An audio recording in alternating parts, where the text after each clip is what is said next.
சனியின் ஆட்டம் ஆரம்பம். இந்த ஆகஸ்ட் மாசத்துல ஒரு முக்கியமான நிகழ்வுகள்லாம் நடக்குது. இந்த மாசம் 32 நாள் இவங்க 3 பேரும் கேந்திரம் ஏறுகிறார்கள். சனி, செவ்வாய், சுக்கிரன் 3மே அசுப கிரகம்.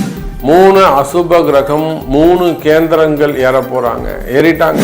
இவங்க 3 பேருடைய ஆட்டம், அதுவும் குறிப்பா செவ்வாய் சனியுடைய ஆட்டம் ஆரம்பம். இந்த செவ்வாய் சனியுடைய ஆட்டம் ஆரம்பிச்சதுன்னா அவங்கள அதாவது இது காளியும் துர்காவும் போருக்கு போனா, யுத்தத்துக்கு போனா எப்படி இருக்கும்? நிதானமாக இருந்தாலும் எதிர்த்து போரிடக்கூடிய தன்மை உடைய சனி, சூழ்ச்சி, கலகம். இவங்க தான் இப்படி சொல்லியிருப்பாங்கன்னே தெரியாது. இவங்க நீங்க யாரை அதிகமா நம்புறீங்களோ, நீங்க யாரை அதிகமா நல்லா இருக்கணும்னு நினைக்கிறீங்களோ, சின்ன சின்ன விஷயங்கள், குடும்பமாகட்டும், ஒரு வண்டி வாகனமாகட்டும், ஒரு சின்ன வண்டி விபத்துக்களாக இருக்கட்டும், அப்ப சனி கலகம், சனி இருட்டு, தினந்தோறும் பொழுது விடிஞ்சா இன்னைக்கு என்ன நடக்கும்னு தெரியாம இருக்கு. அப்போ ஒவ்வொரு நாளும் மரண பயமா இருக்கு. இன்னைக்கு என்ன நடக்குமோ, இன்னைக்கு எப்படி இருக்குமோ அப்படிங்கிற மாதிரி ஒரு ஃபீல் வருது. இந்த கஷ்டங்கள் எல்லாம் யாருக்கு? 12 ராசிக்கும் தனித்தனியாக பார்க்கலாம்.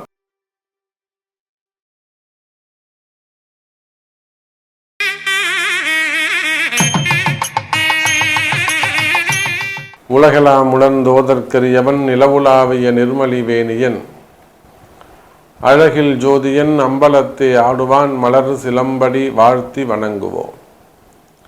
எல்லாமல்ல அம்மையப்பனாக விளங்கக்கூடிய மீனாட்சி அம்பிகா சமேத சுந்தரேஸ்வர பெருமானுடைய திருவடிகளை வணங்கி, என்னுடைய உபாசனை தேவதை அன்னை வாராகி அம்பாளுடைய மலரடிகளையும் பணிந்து, உலகம் முழுவதும் வாழக்கூடிய கடவுளருள் டிவி நேயர்கள் அனைவருக்கும் உங்கள் தாம்பரம் வாராகி ஈசனேசன் சுவாமியுடைய நல்லாசிகள், வாழ்த்துக்கள். ஜெய் வாராகி, ஜெய் ஜெய் வாராகி. சனியின் ஆட்டம் ஆரம்பம். இப்போ இந்த தலைப்பை பார்த்தீங்கன்னா, இந்த ஆகஸ்ட் மாசத்துல ஒரு முக்கியமான நிகழ்வுகள்லாம் நடக்குது. செவ்வாய் மிதுனத்திலையும் சுக்கிரன் கன்னியிலையும் அமைகிறார். இந்த மாதம் 32 நாள் செவ்வாயும் சுக்கிரனும் புதனுடைய வீட்டில் 2 கேந்திரத்தில், அதே போல சனி பகவான் வக்ரம். இவங்க 3 பேரும் கேந்திரம் ஏறுகிறார்கள். சனி, செவ்வாய், சுக்கிரன் 3மே அசுப கிரகம். 3 அசுப கிரகம், 3 கேந்திரங்கள் ஏற போறாங்க, ஏறிட்டாங்க. இவங்க 3 பேருடைய ஆட்டம், அதுவும் குறிப்பா செவ்வாய் சனியுடைய ஆட்டம் ஆரம்பம். இந்த செவ்வாய் சனியுடைய ஆட்டம் ஆரம்பிச்சதுன்னா அவங்கள அதாவது இது காளியும் துர்காவும் போருக்கு போனா, யுத்தத்துக்கு போனா எப்படி இருக்கும்? 2மே உக்ர கிரகம். எப்படி நரசிம்ம அவதாரம் எடுத்தப்போ நரசிம்மருடைய உக்ரத்தை அடக்குவதற்கு சிவபெருமான் சர்வேஸ்வரர் அவதாரம் எடுத்தாரோ, அதை போல பாவ கிரகங்கள், அதிலும் உக்ரமான கிரகங்கள், கோபமான கிரகம் செவ்வாய். நிதானமாக இருந்தாலும் எதிர்த்து போரிடக்கூடிய தன்மை உடைய சனி, சூழ்ச்சி, கலகம். இப்போ நிறைய பேருடைய லைஃப்ல பார்த்தீங்கன்னா அந்த கலகங்கள், இவங்க தான் இப்படி சொல்லியிருப்பாங்கன்னே தெரியாது. இவங்க நீங்க யாரை அதிகமா நம்புறீங்களோ, நீங்க யாரை அதிகமா நல்லா இருக்கணும்னு நினைக்கிறீங்களோ. சார் ஒன்றும் இல்லை, ஒரு வீட்டுக்கு ஒரு வியாபாரி வராரு, இவருக்கு பாவப்பட்டவருங்க, ஏழைப்பட்டவருங்க, போய் கடையில் வாங்குறத விட இவர்கிட்ட வாங்கினா இந்த குடும்பம் பிழைக்கும் அப்படின்னு நீங்கள் நல்லது நினச்சி அவருக்கு ஒரு நன்மையை செய்வீங்க. அவர் அப்படியே உங்கள் அக்கா வீட்டுக்கோ தங்கச்சி வீட்டுக்கோ இல்லை சொந்தக்கார வீட்டுக்கோ போகிறான்னு வச்சுக்கோங்களேன், அவங்கள பற்றி அப்படியே ஒரு கலகம் பண்ணிட்டு போயிடுவார்.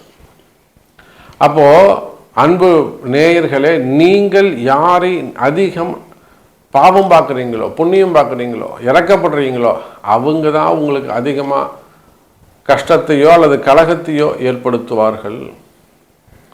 சின்ன சின்ன விஷயங்கள், குடும்பமாகட்டும், ஒரு வண்டி வாகனமாகட்டும், ஒரு சின்ன வண்டி விபத்துக்களாக இருக்கட்டும்.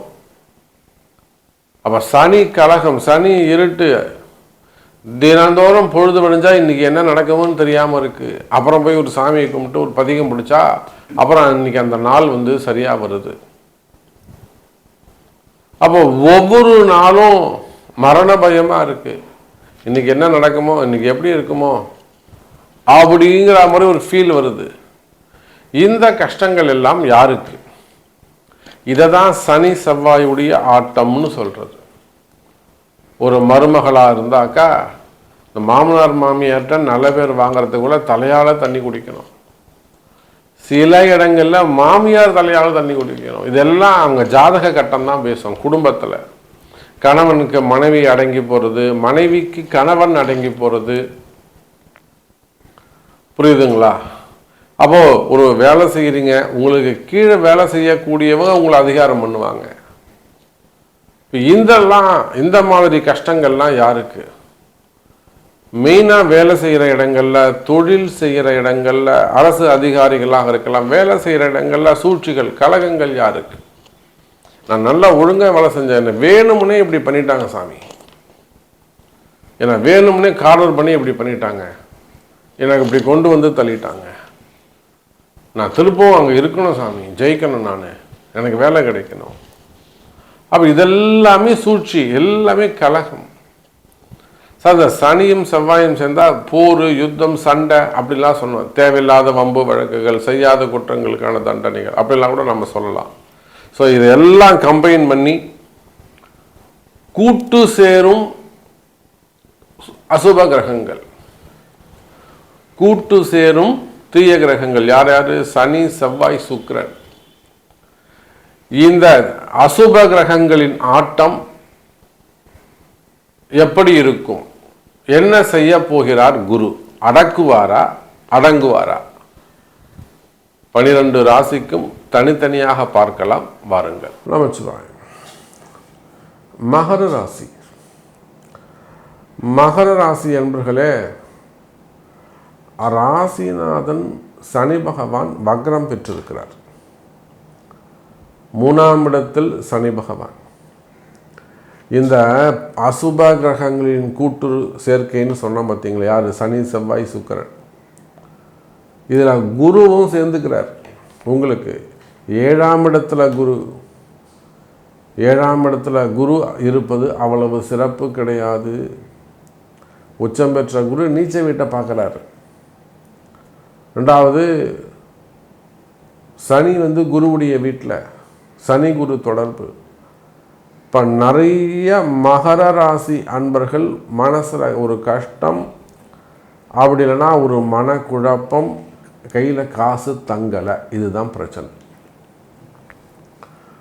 எந்த மகர ராசி அன்பர்களாக இருந்தாலும், குறிப்பாக ஆண்களாக இருந்தாலும் பெண்களாக இருந்தாலும், வேலைக்கு போகக்கூடியவங்க, உள்நாட்டில் இருக்கக்கூடியவங்க, வெளிநாடுகளிலே வசிக்கக்கூடியவர்கள், வெளிநாடுகளில் குறிப்பாக அமெரிக்காவில் இருக்கக்கூடிய, யூஎஸில் இருக்கக்கூடியவங்க, யூகேயில் இருக்கக்கூடியவங்க, யூரோப் கண்ட்ரியில் இருக்கக்கூடியவங்க, சிங்கப்பூர், மலேசியா, அதே போல் அரேபியன் கண்ட்ரிஸ், வளைகுடா நாடுகளில் வசிக்கக்கூடியவங்க, ஆப்பிரிக்கா கண்ட்ரிஸ், அந்த கண்டங்கள், காண்டினென்ட்டு, ஆப்பிரிக்கா காண்டினென்ட்டு, அதில் வசிக்கக்கூடியவர்கள். அப்போ நீங்கள் உலக நாடுகளில் எங்கே இருந்தாலும் சரி தான், அல்லது இந்தியாவில் இருந்தாலும் சரி தான், மகர ராசி அன்பர்களே, இப்போ உங்களுக்கு தேவையானது அந்த மனக்குழப்பம் தீரணும், மனசில் இருக்கக்கூடிய பயம் விலக வேண்டும். மனசில் பயம் தீரணும், பயம் விலகணும், நிம்மதி கிடைக்கணும், உடல்நிலை ஆரோக்கியம் கிடைக்கணும். ஒரு வயோதிக பருவமாக இருக்கலாம், மிடில் ஏஜாக இருக்கலாம், குழந்தைகளாக இருக்கலாம். மகர ராசி அன்பர்களுக்கு சிறு சிறு விபத்துக்கள் ஏற்படுகிறது, சின்ன சின்ன விபத்துக்கள் ஏற்படுகிறது. அதோட கூட உடல்நிலை ஆரோக்கியங்கள் விபத்துக்களால் வந்ததாக இருக்கலாம், அல்லது உடல்நிலை ஆரோக்கியம் ஏதேனும் குறைபாடுகள் ஏற்படுவது. பெண்களாக இருந்தால் யூட்ரஸு, இல்லை பிளட் கேன்சர்ஸு, பிளட் ரிலேட்டடாக வரக்கூடியது. அதே போல் ஜென்ஸாக இருந்தாங்கன்னா ஹார்ட்டு சம்மந்தப்பட்டது. அப்போ உடல்நிலை ஆரோக்கியம், ஆயுள் பாவம், இதெல்லாம் நீங்கள் அந்த மாதிரி ஒரு ஆஸ்பத்திரி செலவு வந்தது அப்படின்னா, ஒரு ஆப்ரேஷன் ஆச்சுன்னா, அந்த வீட்டில் நிச்சயமாக ஒரு சுதர்சனம் பண்ணணும், கண்டிப்பாக செய்யணும். உடல்நிலை ஆரோக்கியம் வந்ததுன்னா அந்த தன்வந்திரி, மிருத்யுஞ்சயன் அந்த மாதிரிலாம் செய்யணும். அதை கேட்டு நல்ல நாள் பார்த்து உங்கள் அந்த ஜாதகருடைய நல்ல நாள் பார்த்து அந்த நட்சத்திரத்துக்கு ஏற்ற மாதிரி செய்வீர்களே ஆனால் அப்போ தான் அது பூர்த்தியாக நிவர்த்தி ஆகும். இல்லைன்னா தொடர்ந்து ஆஸ்பத்திரி செலவு தான், செக்கப்பு. வீண் விரயங்கள் ஏற்படும். கவனம் வேண்டும் மகர ராசி அன்பர்களே. அதே போல் தொழில் செய்கிற இடத்துல ஒரு வேலையில் நிம்மதி இல்லாமல் இருக்கிறது, அதெல்லாம் ஆலய பரிகாரங்கள் கை கொடுக்கும். வேலையில் நிம்மதியாக இல்லாமல் இருக்கிறது, வேலை போயிடுமோன்னு பயமாக இருக்கிறது, அல்லது வேலை அந்தரத்தில் தொங்கிக்கிட்டு இருக்க மாதிரி இருக்கிறது, இது எல்லாம் ஆலய பரிகாரங்கள் தெய்வ வழிபாடுகள் கை கொடுக்கும்.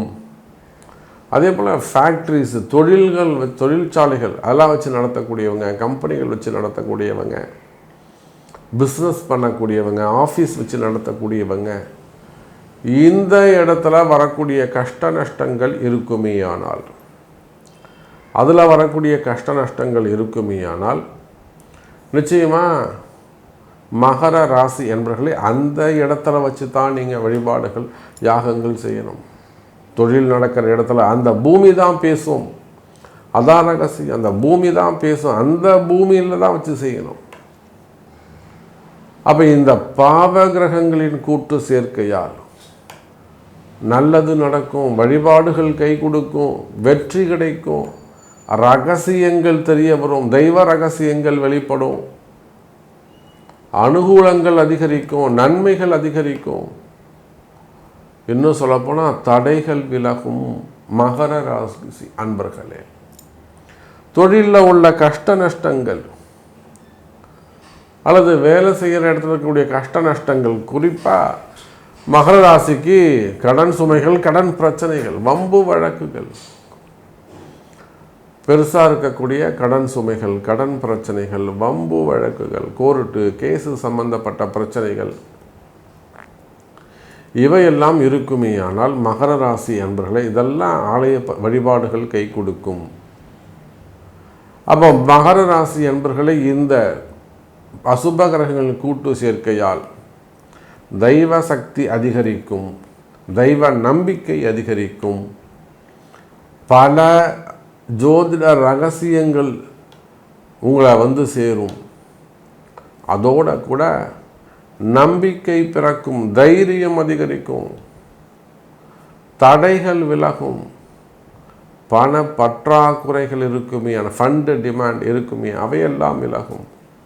மெயினாக கலகங்கள், சூழ்ச்சிகள், ஏமாற்றங்கள், உங்களுக்கு இப்படி பண்ணிட்டார் சாமி, நான் எதிர்பார்க்கவே இல்லை, நம்பிக்கை, புது நம்பிக்கை பிறக்கும். அப்போ இதெல்லாம் எங்கே இருக்குனாக்கா உங்கள் ஜாதகத்தை பார்த்தா தெரிஞ்சிடும் உங்களுக்கு என்ன மாதிரியான கஷ்டம்னு. அப்போ உங்களுடைய பிறப்பு ஜாதகம் பேசும் மகர ராசி அன்பர்களே. அதே போல் இந்த செவ்வாய் சுக்கிரன் இருந்துட்டாலே அது இரண்டாவது திருமணம் அப்படின்னு சொல்லிடலாம். நிறைய அதுக்கு ஃபிலாசபி பேசுகிறாங்க. இப்போது செவ்வாய் சுக்கிரன் தான், அது அப்படி கிடையாது இப்படி கிடையாதுன்னு சொல்கிறாங்க. ஆனால் ப்ராக்டிக்கலாக யதார்த்தமாக ஜாதகத்தை வச்சு பலன் சொல்லும்போது அவங்க நேரில் உட்காந்து அவங்களுடைய பாதிப்புகளை பார்க்கும்போது அது இரண்டுபட்ட திருமணமாகத்தான் உள்ளது. ரியாலிட்டின்னு ஒன்று இருக்கலாம், நாம் அதை தானே பேச முடியும்.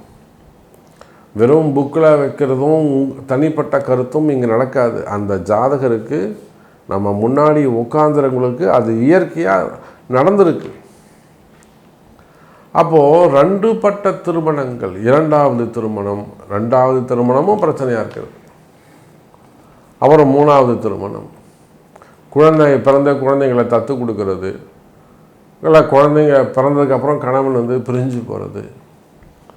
ஒரு குழந்தை பிறந்துடும், அதுக்கப்புறம் கணவனுடைய ராங்காக நடந்து பாருங்கள், ரொம்ப திமிராக நடந்துக்கிறது, அம்மா பேச்சு கேட்குறது, அக்கா பேச்சு கேட்குறது, ஆயா பேச்சு கேட்குறது, குடும்பத்துக்கு ₹1 கூட தராமல் இருக்கிறது.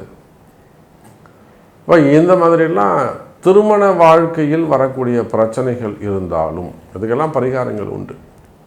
அதெல்லாம் செஞ்சீங்கன்னா நிச்சயமாக குடும்ப நிம்மதியாக இருக்கும். அப்போ திருமண வாழ்க்கையில் அல்லது குடும்ப வாழ்க்கையில் வரக்கூடிய பிரச்சனைகள் இருந்தாலும் அதே சமயத்தில் இரண்டாவது திருமணம் தடைபடுவது, திருமண தடைகள் இருந்தாலும் இவை இரண்டுமே விலகும்.